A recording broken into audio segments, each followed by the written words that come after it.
Namaste, ladies and gentlemen, and welcome to our live session on robotic joint replacement surgery. I'm your host, Dr. Sushila, and we will be sharing insights on this cutting edge surgical technique with you today.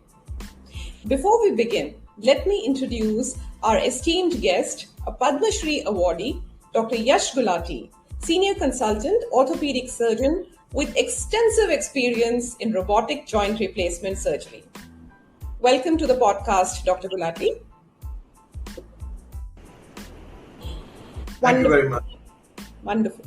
Now that we are all set, sir, let's dive right into our discussion on robotic joint replacement surgery. To start off, let's provide our audience with an overview of what robotic joint replacement surgery entails.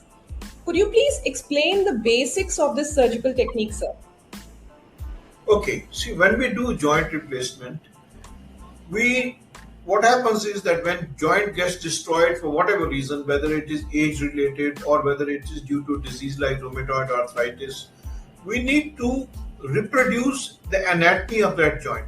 So we put an artificial, it's a resurfacing, it's really not a replacement. So we put the implant on top of that. So the alignment should be such, the placement should be such, the sizing should be such that it can replicate the original anatomy of the patient. Now, what happens is that with conventional instrumentation, we have been doing that for the last 30 years with extremely successful results, but some 15 to 20% of patients had some unhappiness about it. So research was done as to why that was happening. It was discovered that even 2 to 3 degrees of malalignment, which is possible, can cause this kind of a problem. So then research went into that how to correct that. Then it was discovered that if we can have the patient's own data, patient's own anatomy recorded before the surgery, say on a CT scan, and we reformat that image, make a digital model of the patient on the screen, and then try to replicate putting the joint in that particular anatomy, the results are going to be much better. So that was the basis of robotic surgery. So what we do is we do a CT scan of the patient before the surgery. We thousands of cuts in that, and then a digital model is created. And that tells us where to place that implant, what is the size of implant going to be, and what is the angle that's going to be. The robot gives us an idea what to do. Then we have that on the screen in the operation theater, and when we are live doing the surgery on the patient, we are able to see what the patient's data shows and what the CT was showing, and then we take into consideration the patient's laxity of the ligaments. Then that is coupled on the screen in the operation theater, and we are able to dial in how much cut to make, where to go, how much to go. And this results in a much less cutting of the bone, much less handling of the soft tissue, and much more precise placement of the implant. And that gives a very good function. And very early, maybe I have a model, I show you like this. See, this is how an implant is put on the bone. Now, if this implant can be put in a proper alignment, not like this, but exactly the way it should be in every patient. Just remember, all human beings are different. Like our fingerprints are different. Our angles from hip, knee to ankle is different in everybody.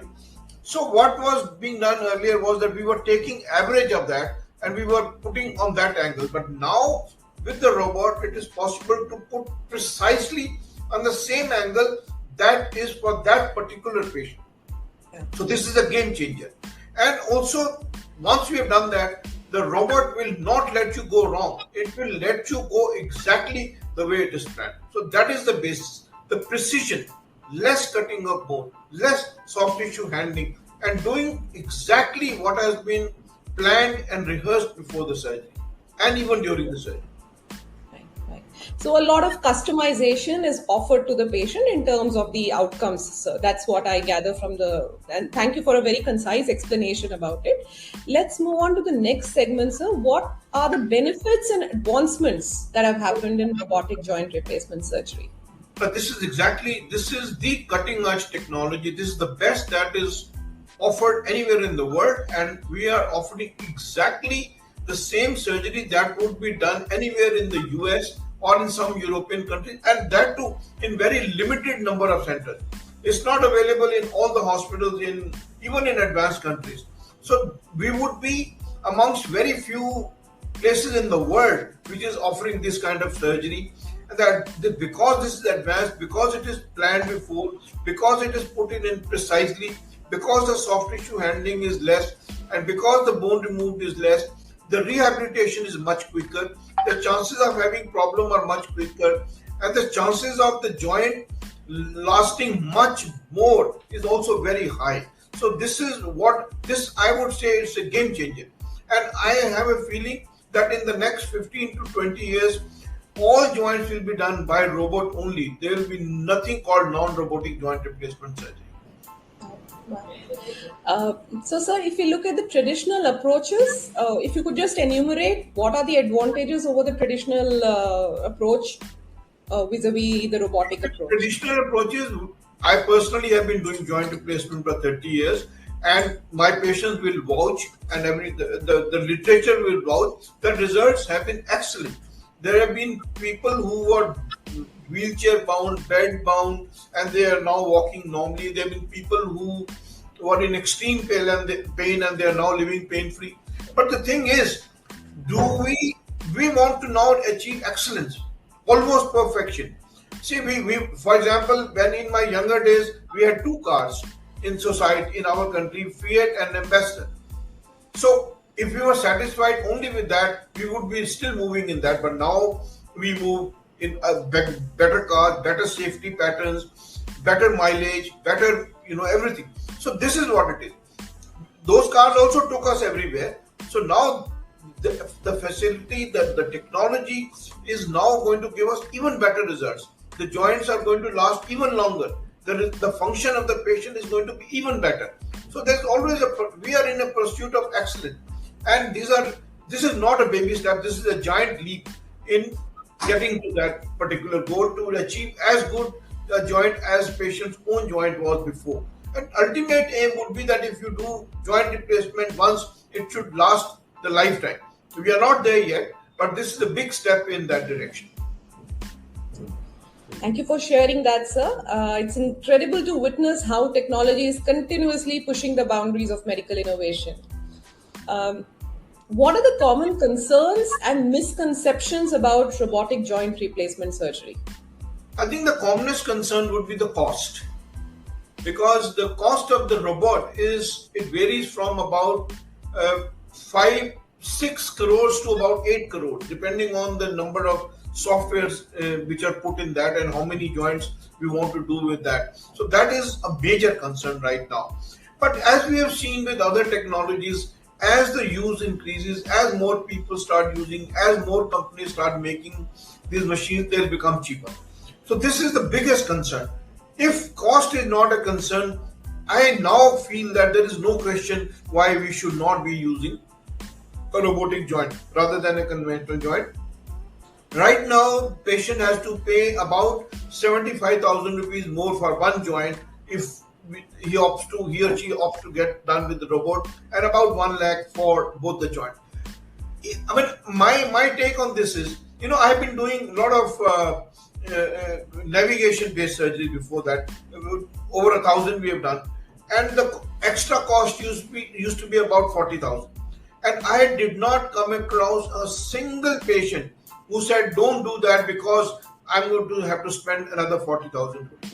Because you have to do this surgery once in life, hopefully never again. So this amount of money is really nothing if you can achieve excellence and if you can achieve longevity of the implant. But of course, the cheaper it can become, the better. This is the biggest concern. The other concern is that it makes a lot of noise inside when you're making, but that's not a big deal. And learning curve. People have to understand that this is a different philosophy, and for a surgeon to learn it properly takes time. So they have to study on the cadaver, they have to attend workshops, they have to be certified before they are allowed to do the surgery. But that again, anything in medicine, there is a learning curve, and we have to learn and do it. And apart from that, I don't really see any major concern. I think finance is the biggest concern, but again, that, as I said, is not a very big concern considering the benefits that we can offer. Great, sir. Great. So moving on, sir, another important factor that I would like you to touch upon. Are there any other recent advancements or developments in this field that we should be aware of and which would be of great benefit to patients? Yes, there are very big advancement. You can say something which was there before and went out of vogue, and then it is back now again, is the partial knee replacement. See, our joints, it is my perception, and it is the figure given not only by me but also in other countries like UK, that about 40% of patients who get the whole knee joint replacement do not need whole knee joint replacement. They only need that part of the knee replaced which is affected. And especially in our country, our legs get bowed like this, and only the inner part of the joint is affected. In those cases, we only need to change just that small part of the joint, and we don't need to change the whole joint. It's like if your door is broken, you don't have to break the wall. You just have to mend that. That's what it is. But there are some strict criteria which patient requires a partial knee, which patient will not be happy or get good result with partial knee. So those criteria, of course, have to be met, and the final decision is always on the table. Even if we say we are going to do partial, we say, well, if we find rest of the joint is not good when we look inside, we'll do totally. But that's only about in 5 or 10% of cases like that. There are radiological criteria, clinical criteria by which in about 95% of cases we say partial and it ends up being partial.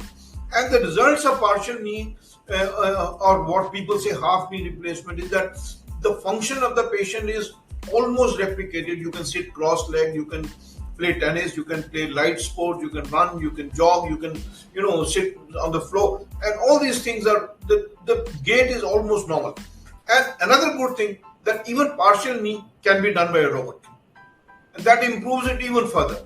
So these advances are very exciting. We are living in a very exciting time.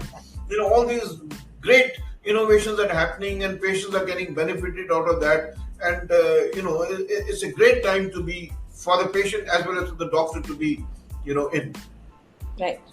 So collaboration between the surgeon and technology is key to ensuring great outcomes for our patients as we go forward. Exactly. I mean, now with artificial intelligence coming in, with the robotics coming in, and all these things, these things are game changers.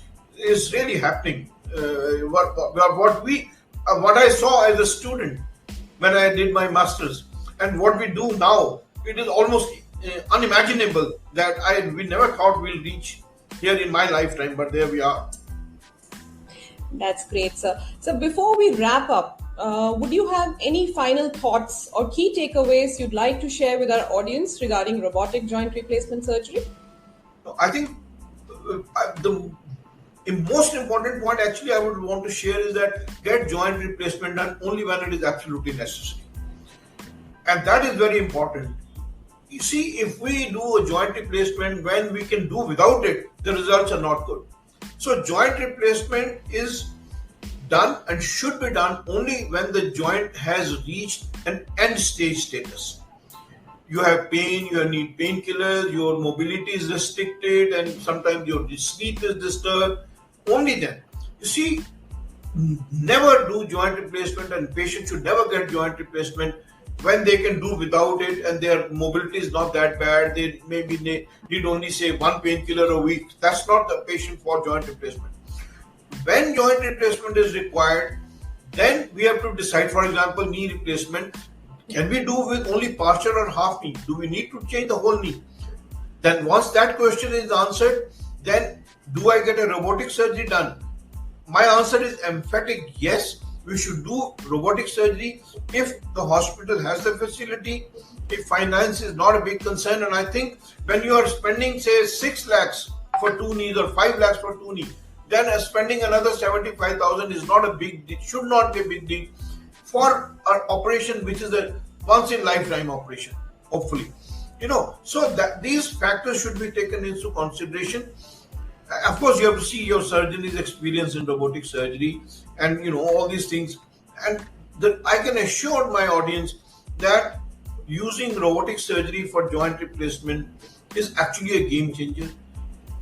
Very little bone is removed compared to non-robotic surgery. Very little soft tissue surgery, soft tissue handling is required. The positioning of the implant is exactly where we want to be. We can play around, we can change the position one way or in six directions of motion to get exactly the balance that we require. So it's really a game changer, and it's really very, very beneficial for the patient. I would recommend that if people can afford it, which I think they should be able to. Unfortunately, some of the insurance companies are not covering it. I would request them that in the long run, it will be better even for insurance companies, because if the joints are going to last longer, the patient is not going to claim again for a redo surgery. So really, this should be across the board. I think everybody should be very happy to get a robotic surgery if it is required. Thank you, Dr. Gulati, for your valuable insights and expertise throughout this session. We greatly appreciate your time. And so this is your host, Dr. Sushila, signing off, and we'll be back with another session with another expert very soon. Thank you, Dr. Sushila, and all the best to all my patients.